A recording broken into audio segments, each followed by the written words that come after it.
Yang pertama itu mengenai landasan hukum, saya rasa yang paling booming ya sekarang itu landasan hukumnya berubah dari yang peraturan 2014, POK 2014 ke peraturan POK 2019. Nah, perbedaan itu ada yang menguntungkan, ada yang tidak menguntungkan saya rasa. Nah, bagi yang untuk pengajuan asisten ahli dan lektor, masih sama persyaratannya, tetapi bagi yang dari lektor ke lektor kepala, nah itu ada perubahan sedikit. Yang dulunya ke lektor kepala itu Bu kita Vina, tampilan slide-nya belum terlihat, Bu. Tampilan slide-nya belum kelihatan. Ya, belum. Slide-nya, ya landasannya belum.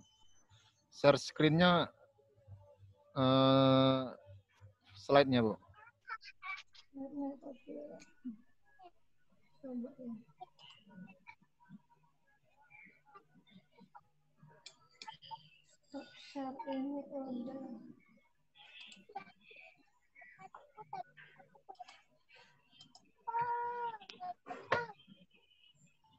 Oke, udah nampak, Bu.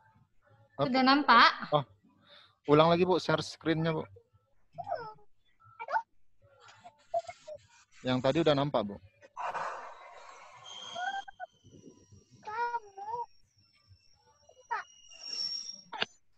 Sudah nampak, Bapak Ibu?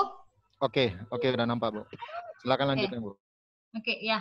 Dan ini landasan hukumnya, saya rasa kita sudah tahu ya, Undang-Undang Republik Indonesia Nomor 20 Tahun 2003 tentang Sistem Pendidikan Nasional dan seterusnya. Nah, yang terakhir ini ada Peraturan Menteri Pendidikan itu Nomor 92 Tahun 2014 tentang petunjuk pelaksanaan penilaian angka kredit jabatan fungsional dosen dan angka kredit. Nah, ini sudah diganti menjadi 2019.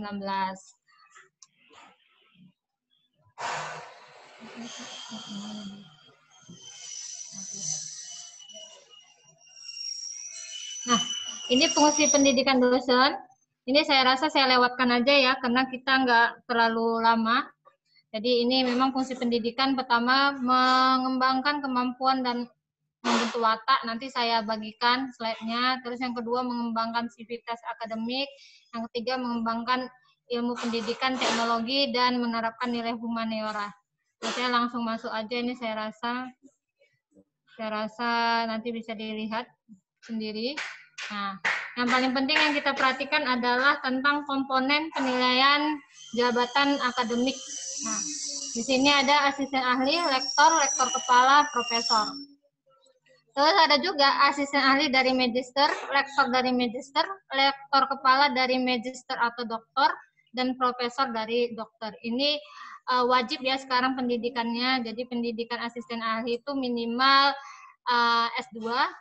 Nah, kalau ke lektor dia masih bisa S2, lektor kepala dia masih bisa S2 atau S3.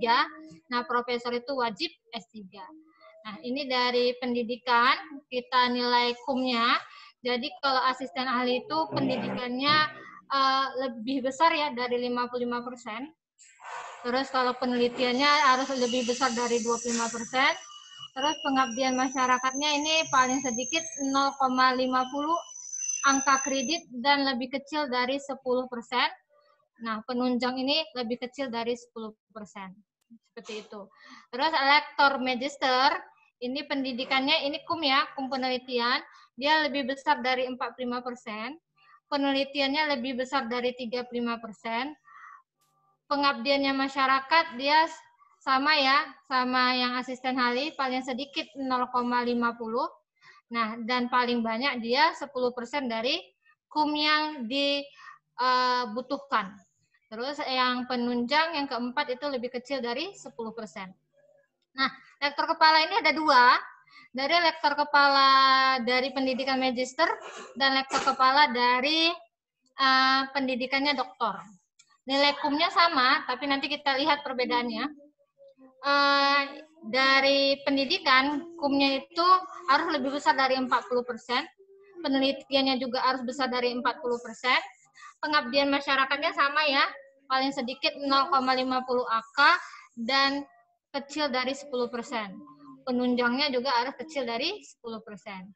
Untuk profesor, dia wajib doktor. Ini dia pendidikannya lebih besar dari 35%, penelitiannya lebih besar 45%, pengabdiannya paling sedikit 0,50 AK dan kecil 10%, serta yang penunjang itu lebih kecil dari 10%.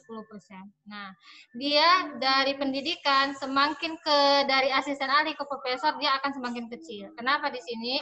Karena kalau jabatan akademiknya akan tinggi, dia akan membutuhkan penelitian yang lebih besar. Dia spesifikasinya harus lebih ke penelitian. Oke, nah untuk asisten ahli, untuk dari tenaga pengajar ke asisten ahli, nah syaratnya wajibnya adalah minimal pendidikannya S2. Yang diperhatikan untuk pengajuan tenaga pengajar asisten ahli adalah syarat pengangkatannya, SK pengangkatannya itu harus lebih besar masa pengangkatannya dari pendidikan. Misalnya pendidikannya tamatnya di 1 Agustus 2020. Maka pimpinan PTS mengangkatnya itu tidak boleh di bawah dari 1 Agustus 2020. Dia harus lebih besar tanggalnya, misalnya dia diangkat lewat dari tanggal 1, misalnya tanggal 10 boleh. Nah, di situ diperhatikan. Terus masa dia mengajukan untuk ke asisten ahli minimal 1 tahun. 1 tahun berarti 12 bulan. Nah, syaratnya lagi untuk penelitian, dia hanya perlu 1 jurnal sebagai penulis pertama. Nah, hanya itu kalau untuk asisten ahli. Tapi yang pendidikan saya rasa dia pendidikan bisa dikumpulkan, penelitian untuk asisten ahli hanya perlu 1 jurnal, tetapi sebagai penulis pertama. Hanya 1 jurnal. Kalau dari tenaga pengajar ke asisten ahli, maka bila ada dosen kita yang ingin mengajukan ke asisten ahli itu sangat mudah sekali. Yang saya rasa, dan diharapkan semua para dosen sudah ada jabatan fungsionalnya. Nah, seperti itu. Tetapi kalau misalnya untuk kita lihat dari asisten ahli ke lektor, nah ini yang kita perhatikan deretan kumnya, yang pendidikan, penelitian, pengabdian masyarakat, dan penunjang. Ini kita perhatikan 45% itu pendidikannya, penelitiannya 35%. Nah, misalnya dia mengajukan, ini saya contohkan, misalnya dia mengajukan asisten ahli 150 ke 200. Saya langsung ke contoh saja. Jadi dia perlu memerlukan 50 kum. Nah, untuk pendidikan atau pengajaran, ini pendidikan atau pengajarannya, dia perlu memerlukan 22,50 kum. Berarti yang dibutuhkannya kan ada 50 kum. Berarti 50 kum dikalikan dengan 0,45%. Berarti yang diperlukannya adalah 22,50 kum. Dan untuk penelitian, dia 50% dikali 50 kum dikali 35%. Yang dibutuhkannya 17,50 kum. Nah, kalau pengabdian masyarakatnya, dia boleh 1, maksimalnya 5. Menunjangnya juga dia boleh 1, maksimalnya 5. Itu contoh dari asisten ahli 150 ke 200. Jadi kalau untuk penelitian, dia dari asisten ahli ke lektor 200, dia hanya perlu 2 penulis tunggal atau 2 penulis pertama ditambah 1 boleh penulis pertama atau penulis 1 penulis kedua, 2 penulis pertama atau tunggal, dan 1 penulis kedua atau penulis ketiga. Itu dari asisten ahli 150 kum ke lektor 200 kum. Nah, inilah yang perlu diperhatikan. Dari lektor kepala dari lektor ke lektor kepala, nah di sini ada dari magister dan doktor. Nah, ini kita perhatikan ada yang terbaru. Oke. Nah, Ini yang tadi ya, Bapak Ibu ya, masih sama. Ini dicontohkan saja. Nah, ini ya. Ini cara perhitungannya saja, nanti saya kasih slide. Jadi kalau kita membuat rekap dupak, nah, dia berbeda ya antara asisten ahli sama lektor dari segi beban pengajaran. Jadi 10 SKS pertama dia dihitung 0,5, yang di atasnya dihitung 1. Kalau lektor dia tetap setiap beban SKS pengajaran dihitung 1. Seperti itu. Nih, oke. Nah, kita lihat ya ini ya penelitian.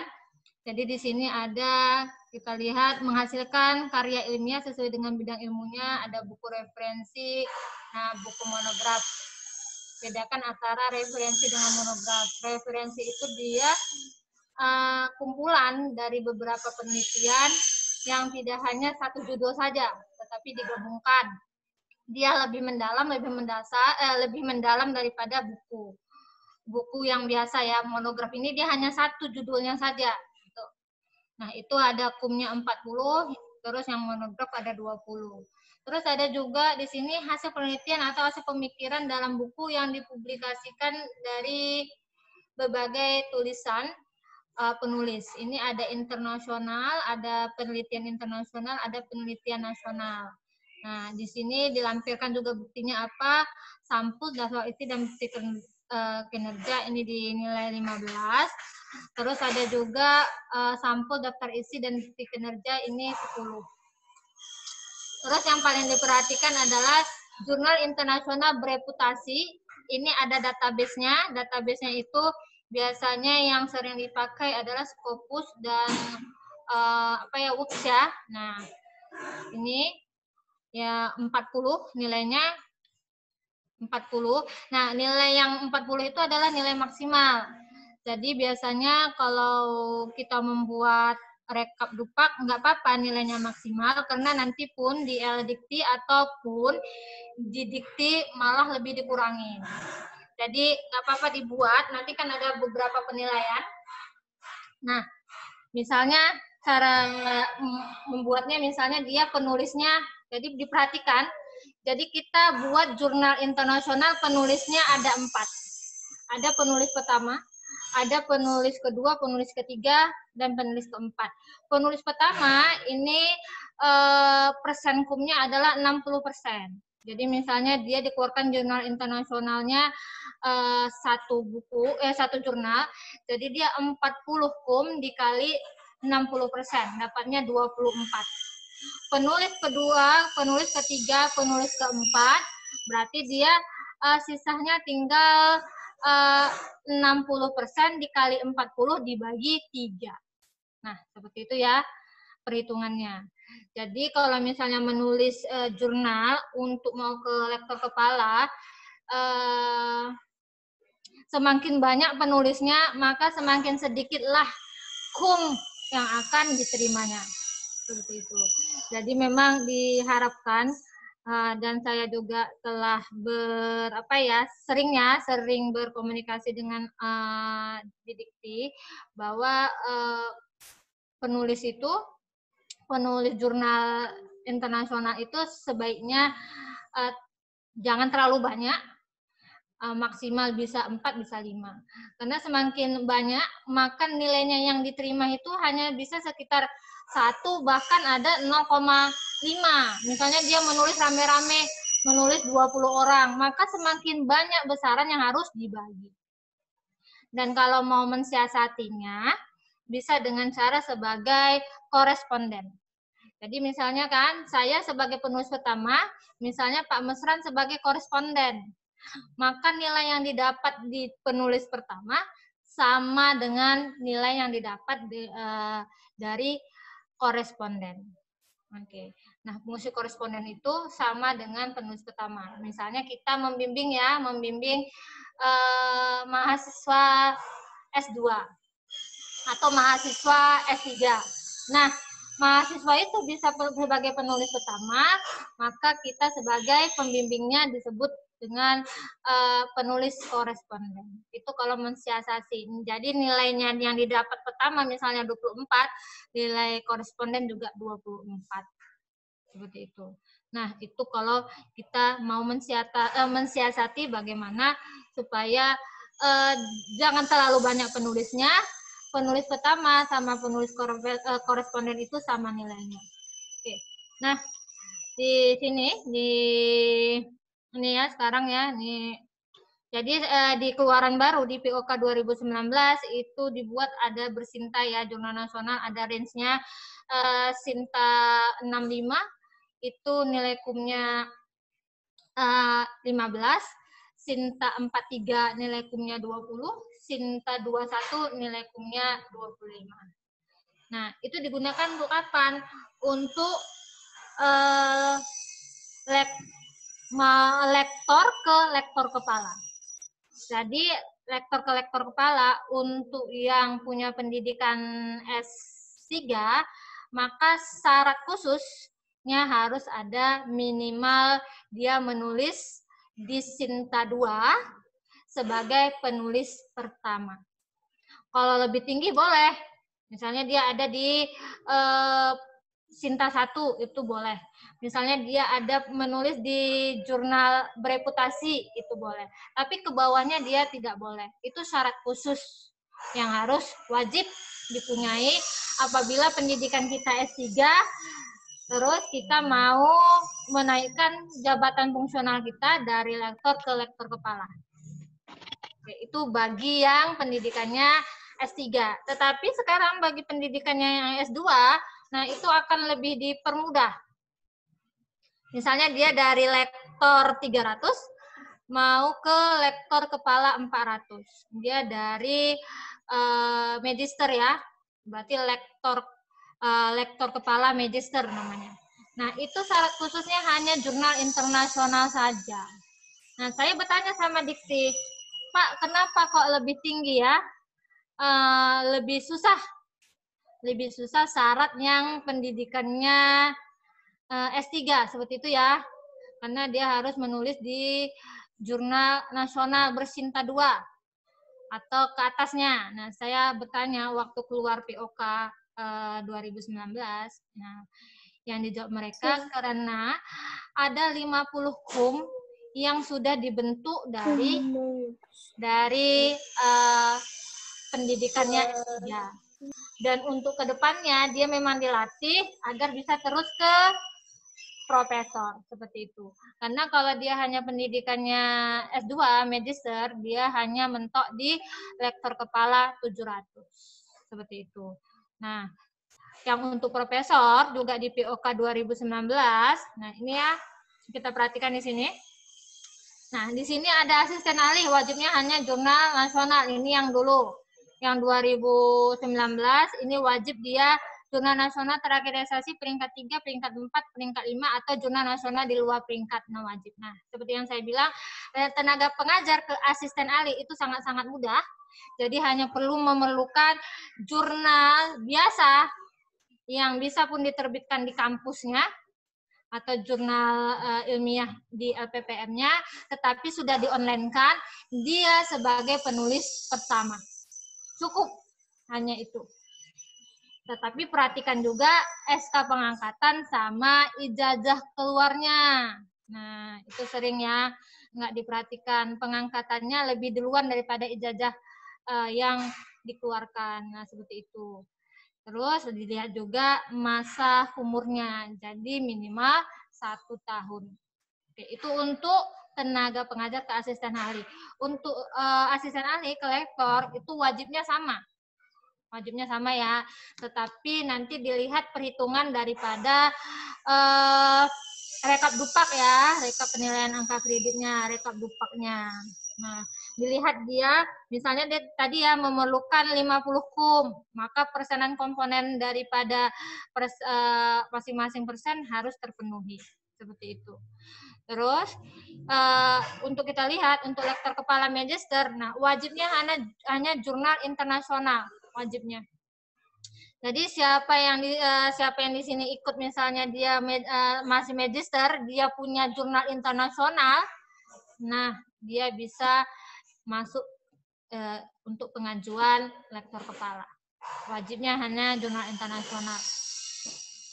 Kalau dia lektor kepala dokter, wajibnya harus ini tadi, minimal dia Sinta 2 atau Sinta 1 dan lebih ke atasnya.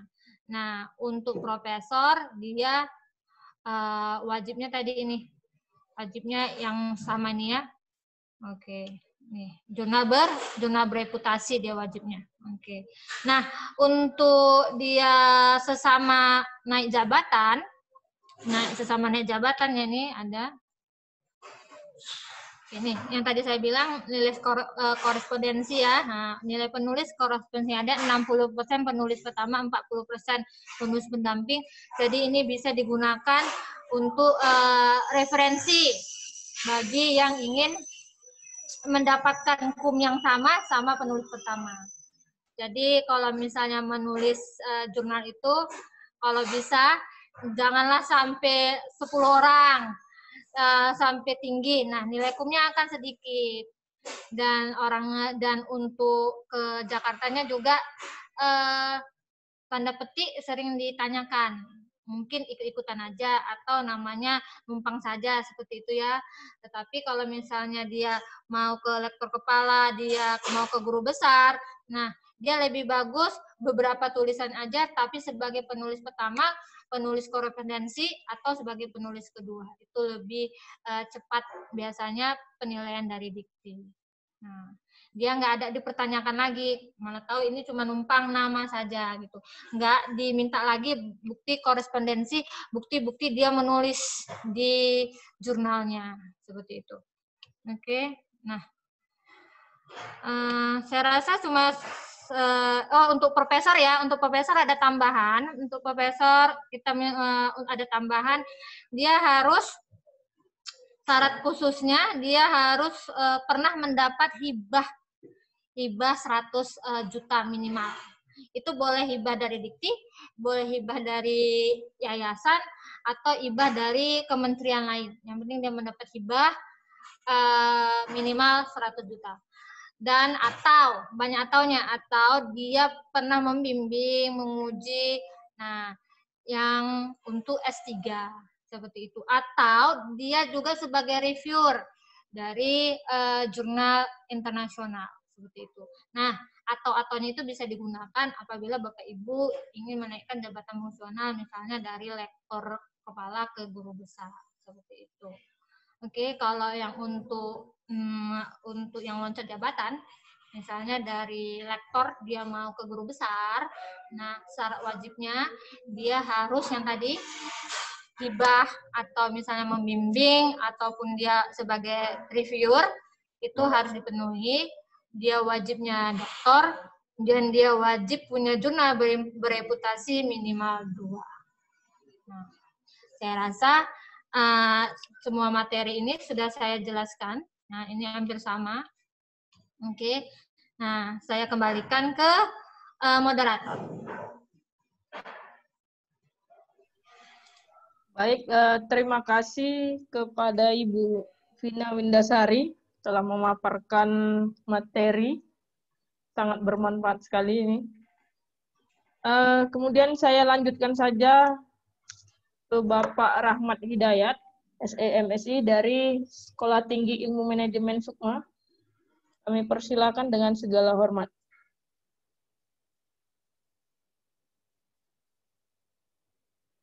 Pak Rahmat. Tes. Ya.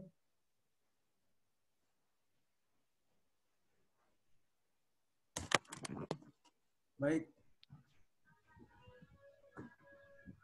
Assalamualaikum warahmatullahi wabarakatuh. Waalaikumsalam warahmatullahi wabarakatuh. Suaranya kecil kali Pak Rahmat.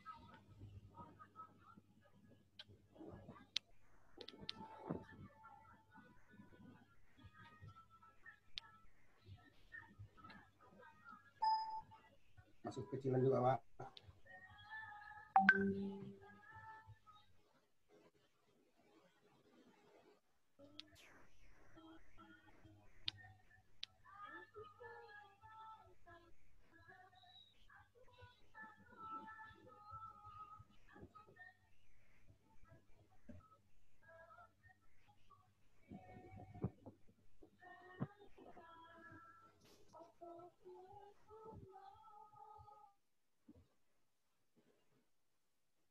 Baik, Bapak Ibu, apakah slide-nya terlihat? Terlihat, Pak.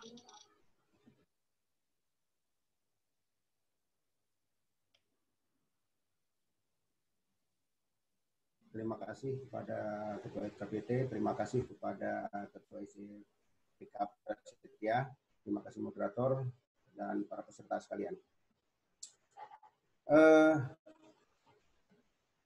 Saya akan coba membahas dari sisi tata cara pengusulannya. Baik, kalau dilihat dari tata kelola PT, yang pertama harus dilakukan adalah membuat layanan PAK internal PT. Jadi dosen itu tidak bisa dilepas begitu saja, semacam kayak orang dilepas di tengah hutan, disuruh memahami buku panduan, tidak ada tempat bertanya. Nah, itu harus minimal adalah tempat bertanya atau orang yang bisa ditanya tentang usulan jabatan fungsional ini. Kemudian perguruan tinggi tentunya harus memilih tim yang paham dan rela bekerja. Ini jadi kata kunci ya. Banyak orang paham tapi tidak rela bekerja. Banyak juga orang yang rela bekerja tapi hanya tahu kerja saja, tidak paham dia dengan apa yang dikerjakannya. Kemudian memahami regulasi. Ya, regulasi itu terkait tadi sudah disampaikan oleh narasumber pertama oleh Bu Tina. Apakah itu kaitannya dengan undang-undang, aturan, ataupun dengan yang sekarang lagi hangat dan seksi yaitu PO PAK 2019. Yang masa umur masa umur produksinya mungkin dari Juli, dari Juli 2020 sampai ke Desember nanti. Mungkin di 2021 nanti mungkin ada regulasi yang baru lagi. Kemudian setelah kita memahami regulasi-regulasi tersebut, tentu tugas dari tim PAK ini adalah mensosialisasikannya ke dosen dengan cara dengan berbagai cara. Apakah itu diundang, apakah itu nanti aturannya di-share, membuat grup Telegram yang bisa dijadikan media oleh dosen untuk bertanya, berdiskusi di mana dan kapan saja. Kemudian tim PAK tersebut tentu harus memeriksa usulan jabatan fungsional dosen. Ada beberapa dosen mungkin yang mengusulkan, itu harus diperiksa. Kalau memang itu layak, diusulkan. Kalau tidak, ya diarahkan untuk supaya itu layak. Kemudian mengusulkan usulan japung dosen ke LDIKT. Jadi sifat pengusulan japung ini bukan dosen yang mengusulkan ke LDIKT. Itu sifatnya adalah perguruan tinggi. Karena dia ada surat pengantar di depannya. Nah, saya akan share sedikit tentang pengembangan karir dosen. Ini mungkin sedikit ya, tidak lengkap. Yang pertama memang memiliki NIDN ini menjadi isu hangat karena apa? Sekarang masanya serdos, dosen baru kemarin memiliki NIDN, baru kemudian dia nanya Pak, saya kapan bisa serdos? Gitu. Nah, ini menjadi masalah. Sama seperti mahasiswa gitu kan, mahasiswa dia nanya Pak kapan wisuda, tapi dia ngajukan judul aja belum gitu. Nah, itu dia. Nah, setelah memiliki NIDN tentu yang harus dilakukan dosen itu adalah mengusulkan jabatan fungsional. Tadi sudah dibahas Bu Pina dari tenaga pengajar mungkin kan ke asisten ahli. Ketika dia sudah mendapatkan jabatan fungsional minimal asisten ahli, tentu sekarang kan hukumnya 150 dan mendapat impasing 3B itu ya. Dia berhak dan layak untuk masuk ke data eligible. Mungkin bahasanya lebih mudah seperti itu kalau saya memahaminya. Ketika dia memiliki NIDN dan jabatan fungsional S2 memiliki impasing, maka dia layak dan berhak untuk masuk ke data eligible dosen. Untuk mengikuti apa? Untuk mengikuti sertifikasi, proses sertifikasi pendiri. Banyak kejadian, banyak tahapan yang harus dilalui ketika dosen itu untuk masuk ke proses seleksi dalam sertifikasi dosen. Ini kemarin kita di tanggal lupa saya tepatnya, mungkin tanggal 5, tanggal 4 gitu ya. Pengumuman sertifikasi gelombang 1 tahun 2020. Ada yang lulus, ada yang tidak gitu kan. Terima kasih juga kepada Bu Tina yang siang malam melayani operator untuk membalas chat-chatnya itu. Kemudian ya ketika sudah mendapat sertifikasi pendidik, tentu yang dipikirkan kemudian adalah bagaimana mengembangkan kompetensi studi lanjut. Kalau yang S2 masih S2, S3 gitu kan. Kalau S3 bagaimana? Profesor dia untuk menjadi pembimbing yang mau S3 gitu kan. Nah, itu dia, karena proses pengembangan itu bukan hanya sekolah, dia berinteraksi dengan untuk pengembangan kemampuan pun dia termasuk dalam pengembangan kompetensi. Nah, pengembangan kompetensi kemampuan itu sifatnya bisa penelitian dan publikasi. Ini tadi yang sudah juga sedikit dibahas oleh Bu Tina.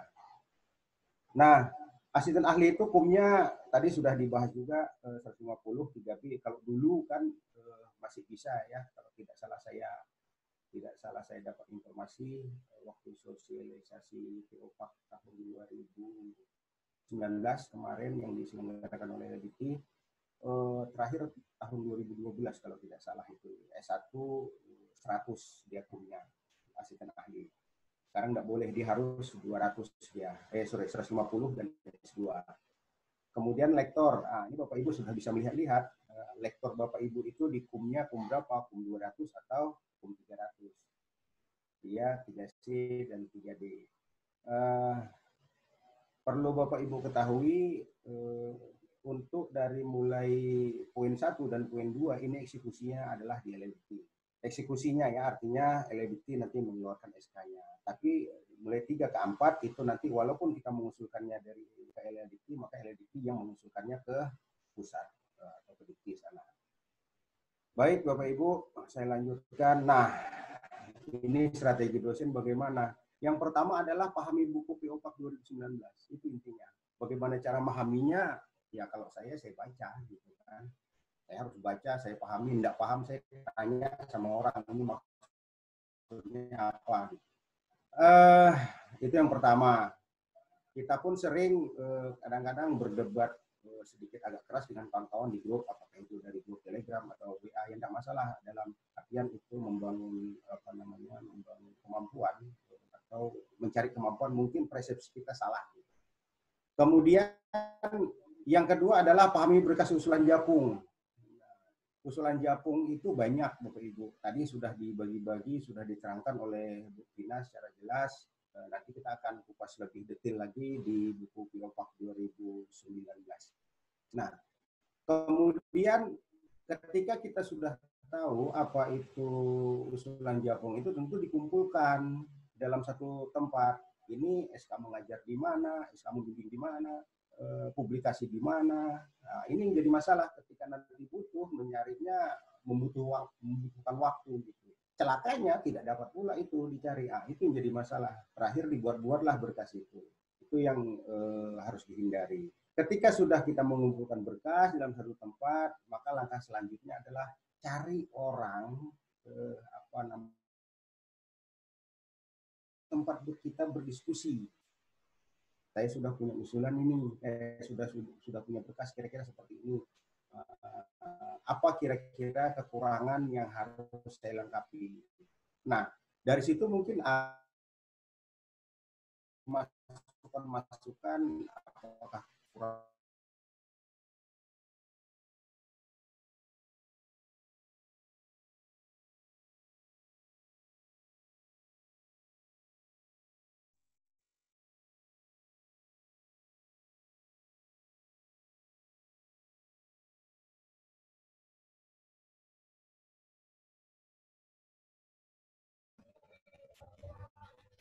Maaf, koneksi terganggu.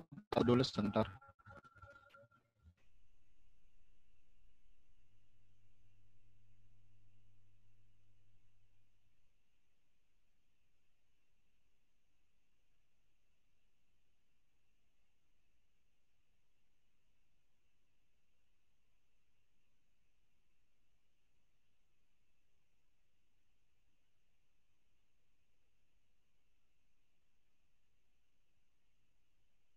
Pak Rahmat.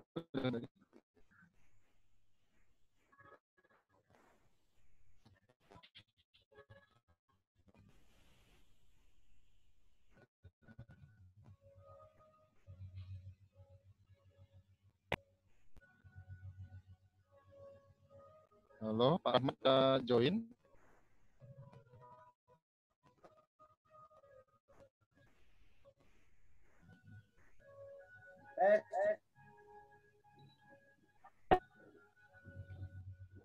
Oke, silakan dilanjutkan Pak Rahmat. Sinyalnya agak bergoyang.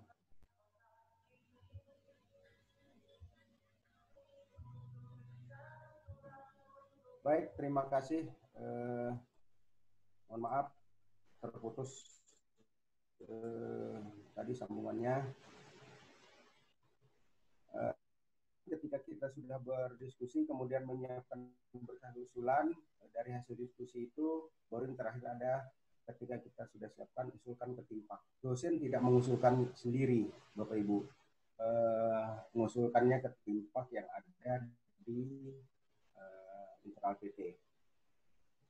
Ingat Bapak Ibu, yang perlu dipahami adalah bukan hanya lembaga yang perlu memahami panduan ataupun buku pedoman PAK 2019 itu, dosen pun harus juga. Nah, ini tadi sudah diterangkan ya, dosen ahli, pelaksanaan pendidikan itu untuk magister itu minimal 50%, ini saya lewatkan. Baik, apa saja berkas usulan yang harus disiapkan oleh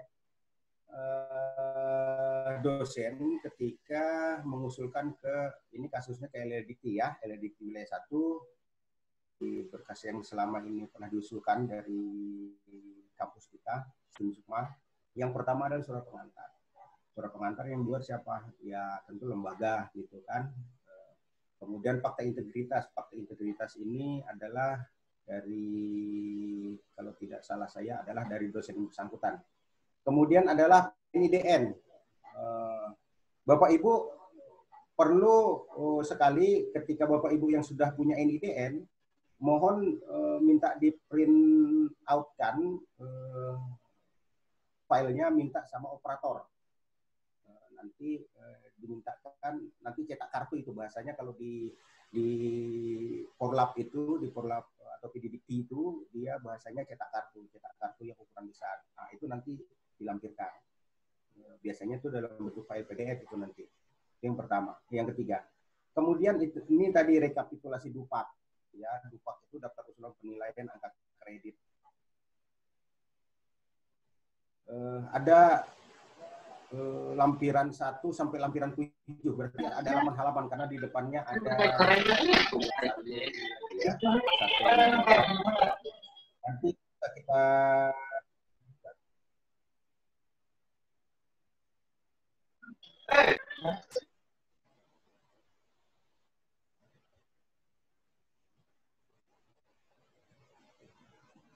lama Pak, lama itu.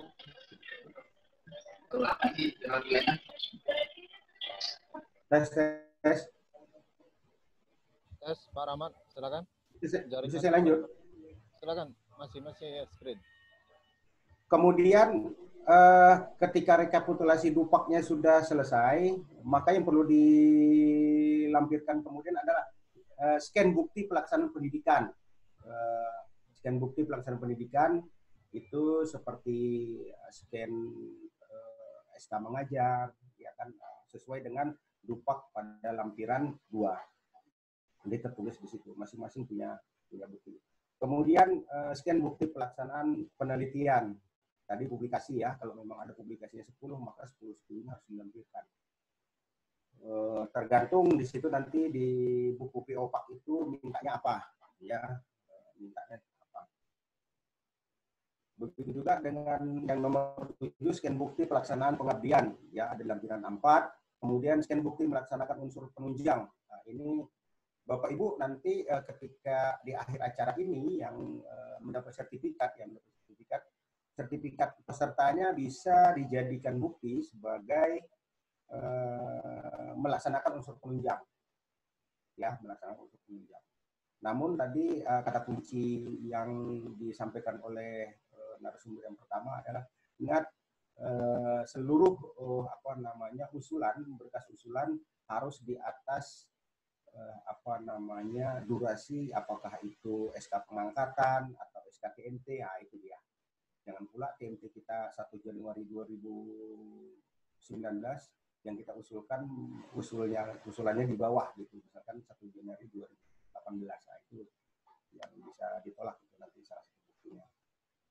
Kemudian yang ke-9 adalah kalau kemarin dia namanya DB3, kalau sekarang sasaran kinerja pegawai SKP. 10 in-passing, ya in-passing yang terakhir saja. Baru kemudian scan japung terakhir juga. Jadi Bapak Ibu mengusulkan kalau misalkan dia belum punya fakta, bagaimana Pak? Berarti tidak ada in-passing dan 11 ini. Namun Bapak Ibu ini perlu strategi juga. Kemarin saya pernah berdiskusi dengan Ibu Tina, kebetulan yang menangani usulan jabatan fungsional dosen kita. Usulan di Sipaten, kalau Eledikti dia menggunakan base online, menggunakan Sipaten, ada beberapa seluruh berkasnya itu harus mempunyai lampiran. Nah, kebetulan bagaimana kalau usulan pertama, Pak? Usulan pertama kan belum punya japung tuh, atau belum punya in-passing. Nah, ini jadi masalah kan. Yang strategi kita adalah buatkan lampiran kosong, file kosong, letakkan di situ. Katakan bahwasanya di situ adalah ini usulan baru, kan gitu. Usulan baru dari tenaga pengajar keaslian ahli tentu yang 10 sampai 11 ini tidak ada. Nah, itu perlu strategi. Ini tidak ada. Ini didapatnya ketika sudah mengusulkan nanti. Baik Bapak Ibu. Nah, ini biasanya tadi saya sampaikan kepada di awal bahwasanya kita selama ini ketika mendapat berkas itu meletaknya di mana gitu. Awalnya kita bersih rapi gitu kan. Dapat SK mengajar semester ini letakkan di lemari A. Dapat SK mengajar di semester kemarin masukkan di lemari B, masukkan di laci C. Seperti itu. Terakhir ketika kita butuh nanti jadi masalah gitu kan. Terakhir itu tadi berkasnya dibuat-buat. Ya kalau bisa letakkan dalam satu tempat, apakah keranjang, kotak, terserah lah. Yang penting kita paham dulu ini apakah berkas yang kita pegang, berkas yang kita kumpulkan ini apakah termasuk dalam unsur atau mau kita gunakan sebagai unsur nilai atau PUM di dalam pengusulan jabatan fungsional. Itu yang penting. Nanti kalau sudah dapat baru berdiskusi, mencari orang berdiskusi yang paham tentang usul jabatan. Mana tahu ada beberapa berkas yang menurut kita tidak paham, kemudian perlu kita tanyakan dengan orang yang kita anggap lebih paham. Baru kemudian adalah diskusi dengan orang yang paham dengan tata pengusulannya. Terkadang ada model orang bertanya itu dia tidak tahu, ketika dikasih tahu dia marah gitu. Kenapa dia marah? Karena dia dianggap dia tidak bisa memenuhi ketentuan itu. Yang sering terjadi adalah kawan-kawan dosen selama ini aturannya sudah ada, yang menjadi masalah adalah sudah ada aturan, ditawar aturan itu bisa nggak seperti ini, bisa nggak seperti ini. Ini menjadi perdebatan yang panjang. Gitu. Terakhir orang yang sudah paham menjadi kepahamannya itu menjadi hilang gitu, bukan tambah paham jadinya menjadi hilang karena melayani kawan-kawan yang seperti tadi. Mudah-mudahan itu di sini tidak pernah terjadi. Kita minta pemahaman tentang bagaimana cara pengusulan, kita ya siap siaga kapan saja kita layani itu. Nah, ini adalah untuk unsur pendidikan tadi ya, unsur pendidikan yang pertama ini tidak semua ya, hanya sekilas yang dilakukan dosen dalam unsur pendidikan itu ya pertama adalah memiliki ijazah S1, S2, S3. Ijazah S1, S2, S3 itu apa yang dilakukan scan-nya, apakah asli, apakah dia fotokopi namun dilegalisir yang basah atau legalisir warna gitu kan. Nah, itu perlu dipahami.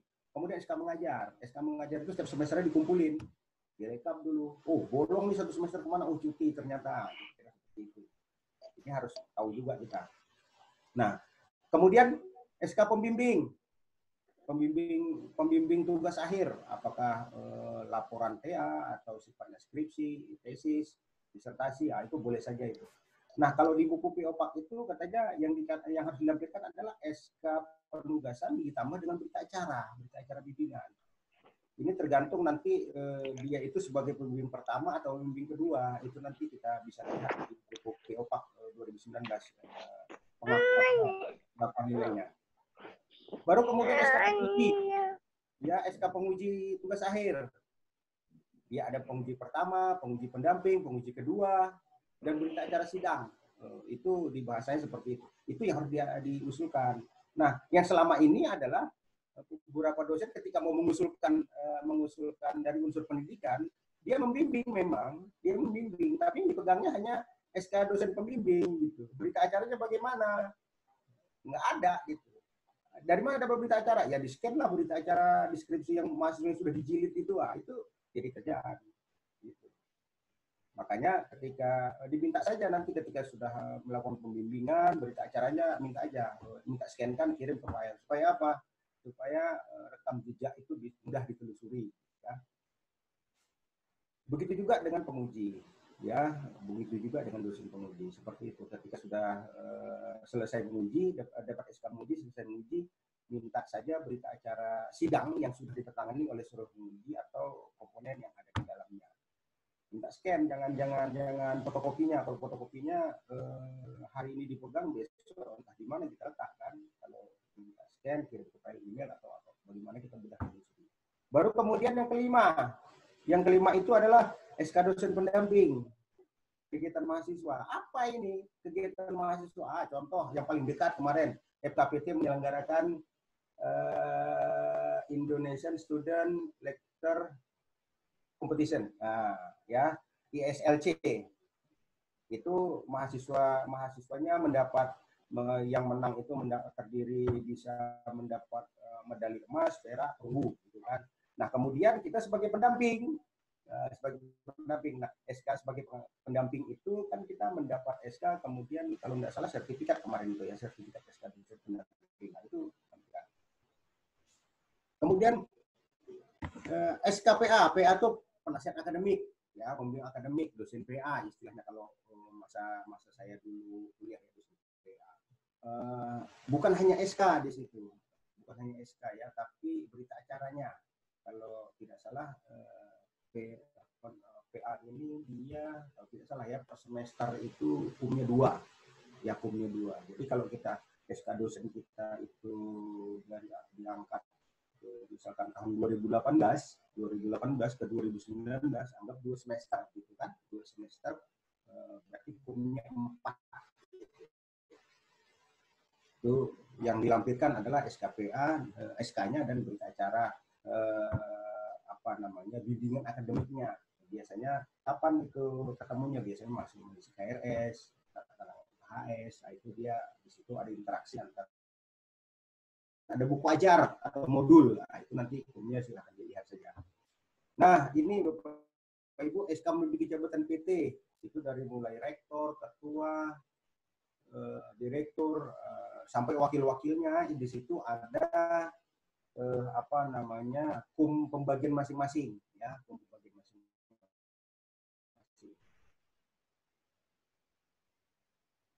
Ini ketika kita mengusulkan jabatan final.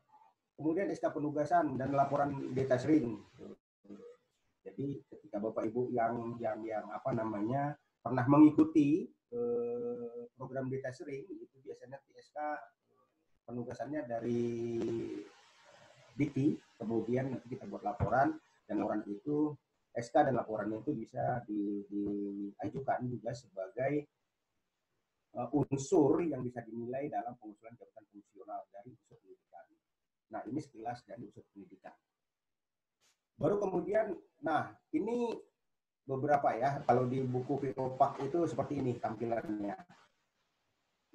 Ya, tampilannya PO-PAK seperti ini. Nah, bagaimana kita mengkonversi dari PO-PAK ini ke surat pernyataan. Nah, contohnya mungkin di sini misalkan ya tadi sudah disinggung juga Kalau dia lektor, kalau dia dari dari belum punya pangkat sampai ke untuk mengusulkan ke AA, itu hukumnya adalah 10 SKS pertama itu hukumnya 0,5 per SKS. Jadi kalau dia 12 SKS nilainya adalah 5,5. Kira-kira seperti itu. Dia menghitungnya gelondongan per semester. Jangan kita hitung berdasarkan apa namanya per SKS. Misalkan untuk beban mengajar saja kita satu semester itu dapatnya 10 SKS. Maka kalau dia asisten ahli apa namanya kalau dia belum punya pangkat mau kasih ahli, maka dia ngitungnya adalah 0,5. Maka hukumnya adalah 5 dia 10 SKS itu. Gitu. Kalau dia 10 SKS lektor kepala berarti 1 dia. Nah, 1 dia kan, 1 per SKS-nya. Kalau dia 10 SKS berarti 10 hukumnya. Kalau 12 SKS berarti 2 SKS selanjutnya dihitung lebih kecil 0,5. Begitu cara mengkonversinya. Ingat Bapak Ibu, di sini di tabel yang harus kita lampirkan itu adalah yang terdiri dari ini nama mata kuliah, semester kapan, gitu kan. Kemudian jumlah SKS-nya berapa. Ini jumlah volume kegiatannya SKS di sini ya. Baru di sini angka kredit. Ini angka kredit. Kalau di sini kebetulan kan 3 SKS dia ngusul ke udah lektor, maka dia hukumnya itu 3. Maka di sini 6 dia. Kemudian nah, ini dia unsur penelitian. Wah, ini luar biasa. Ini tadi sudah dibahas juga. Nggak usah terlalu apa namanya terlalu bingung Bapak Ibu. Kita nggak usah yang berat-berat. Kata Bu Pina tadi sudah dapat lampu hijau. Kalau yang mengusul belum punya pangkat, keaslian ahli itu biasanya gampang gitu. Kalau dia tulisan artikel, publish di jurnal mana ya? Yang ini saja mungkin ya, yang nomor 10 saja pun sudah bisa, tapi syaratnya adalah penulis 1 tadi kalau tidak salah. Jadi saya dengar tadi dia harus penulis pertama. Ya, ini banyak, ini mungkin di apa ada 13 ya, 12 yang saya tuliskan di sini. Untuk selengkapnya silahkan lihat di PO Pak mulai halaman 26 Bapak Ibu. Nah, ini dia. Kalau kita mau mengkonversi beberapa publikasi penelitian kita, contoh di sini kan, ini saya publikasi di yang pertama ini judul publikasi saya, kemudian kapan publikasinya. Nah, untuk terkadang di beberapa penerbit atau jurnal itu dia tidak menuliskan kapan publikasinya. Kalau tidak tertulis di laman jurnal, kita berkorespondensi saja dengan editor. Mohon dituliskan lengkap kapan ini publikasi, karena ini urusannya dengan perhitungan hukum. Mereka biasanya itu balas itu. Atau ada beberapa nanti jurnal yang di laman jurnal itu dia tertulis, misalkan volume 17 nomor 6, misalkan Desember 2018. Desember 2018. Kalau Desember 2018 itu berarti kan semester ganjil 2018-2019 gitu. Artinya 2018-1. Kira-kira seperti itu. Kalau misalkan dia April 2019 itu berarti dia masih di semester genap 2018-2019. Karena batas akhirnya adalah sampai di bulan Agustus atau Juli. Tergantung kebijakan dari perguruan tinggi kapan mulai semester ini. Ini dituliskan baru semester jumlah volume kegiatannya 1. Nah, tadi sudah dibahas juga angka kreditnya. Ya, dari mana angka kredit ini? Ya kita lihat punya kita itu publikasinya itu di publikasi mana? Kebetulan ini di Q3. Q3 itu anggaplah misalkan kita anggap 30 ya. 30 saya adalah apa namanya? Anggap saja saya ada penulis pertama, penulis pertama.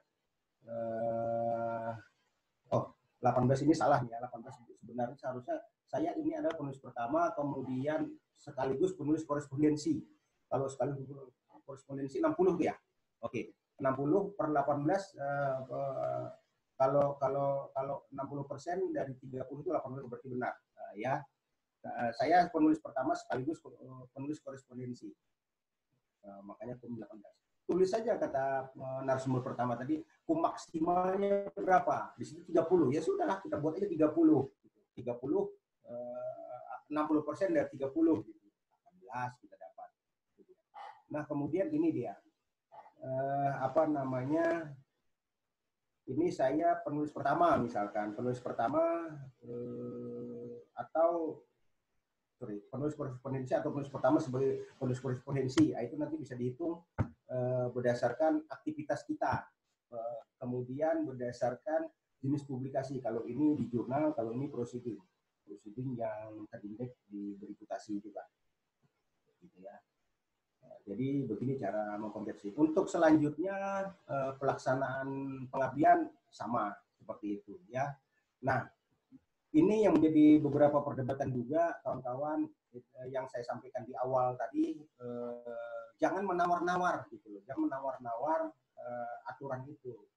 Beda orang yang menawar dengan orang bertanya yang karena tidak tahu. Contoh kasus begini. Di sini ada salah satu poin ataupun unsur pelaksanaan pengabdian, misalkan memberi penyuluhan atau penataran ceramah pada masyarakat terjadwal, terprogram. Di sini tidak tertulis memang.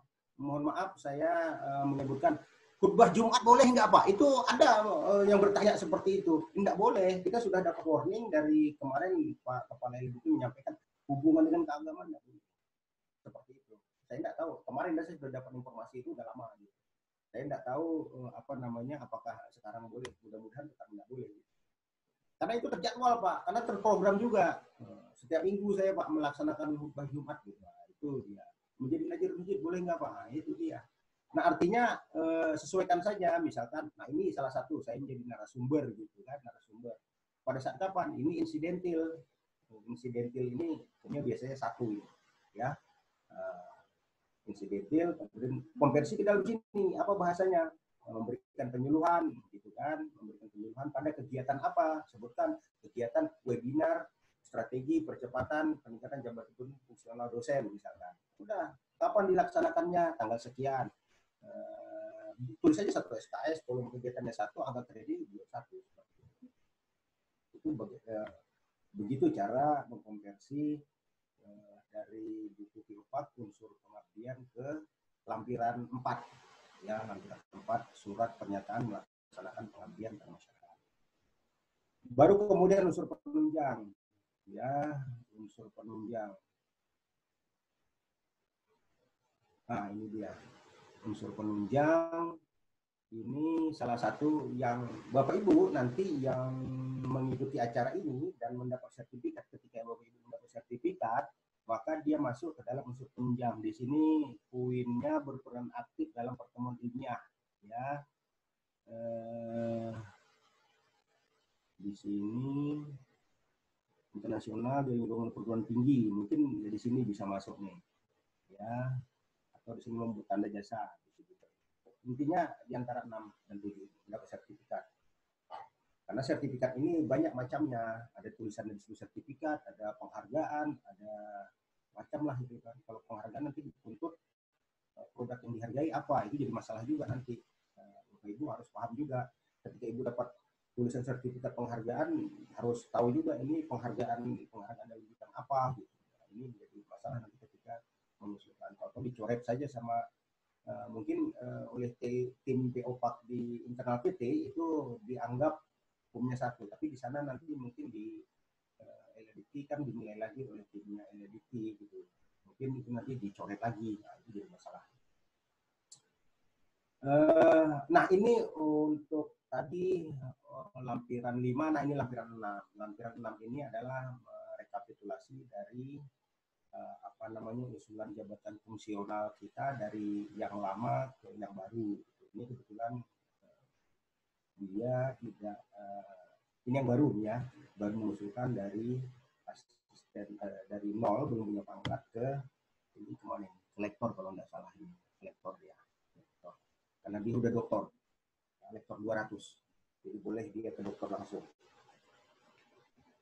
Nah, ketika sudah sudah melengkapi usulan berkas, baru langkah selanjutnya adalah tim dari tim Pak Internal PT itu mengusulkan jabatan fungsional nilai 1 itu dia mengusulnya biasi paten. Ya, biasi paten. Nah, ini tadi berkas usulan yang harus dilengkapi, Bapak Ibu ya, ada kalau tidak salah 11 atau 1, 2, 3, 4, 5, 6, 7, 8, 9, 10, 11. Dari surat pengantar sampai SK jabatan fungsional terakhir. Ya, di sini kita tuliskan kumnya berapa, kum yang lama. Kalau dia usulan baru, maka di sini saja yang ditulis, yang lama tidak ada. Ini kan usulan lanjutan dari lektor, dari asisten ahli ke lektor. Asisten ahli kumnya berapa? 150. Baru yang diusulkan berapa? Unsur pengajaran, kemudian penelitian, pengabdian, dan penunjang. Nah, ini yang dijadikan backup. Nah, dituliskan di sini. Di sini tuliskan nama dosen yang diusulkan, nomor suratnya masukkan, kapan tanggal surat masuknya sesuai dengan tanggal surat, tuliskan di sini. Terus kemudian Bapak Ibu, ketika kita melampirkan, yang selama ini pengalaman ya, ketika kita melampirkan publikasi itu biasanya ada link yang kita tuliskan di situ, maka link itu harus dipastikan di sini. Ya, di sini. Kalau misalkan ada 10 link di situ, misalkan publikasi kita di jurnal A, linknya melampirkan. Di sini kita pastikan jurnal 1, misalkan publikasi 1, linknya ini, publikasi 2, linknya ini. Tuliskan di sini. Karena seluruh hasil dupak itu tadi kan di scan, habis di scan baru dibuat dalam bentuk digital, baru diusulkan jadikan PDF. Nah, itu akan sulit sekali bagi tim Pak untuk melacak itu. Tak bisa diklik, itu lagi isi filenya di dalam itu, teks itu tidak bisa diklik lagi. Maka yang perlu kita lakukan adalah memastikan link-link tersebut di sini. Itu memudahkan cara kerja tim Pak. Mudah-mudahan ketika usulan itu sudah lengkap, insya Allah tidak akan lama itu. Menurut informasi yang selama ini disampaikan oleh ada sebulan. Alhamdulillah selama ini kita tidak pernah mengalami kendala. Nah, sampai di situ ternyata. Terima kasih Bapak Ibu. Silahkan bergabung. Semoga dapat cepat terrealisasi. Wassalamualaikum warahmatullahi wabarakatuh. Selamat sore. Saya kembalikan ke moderator.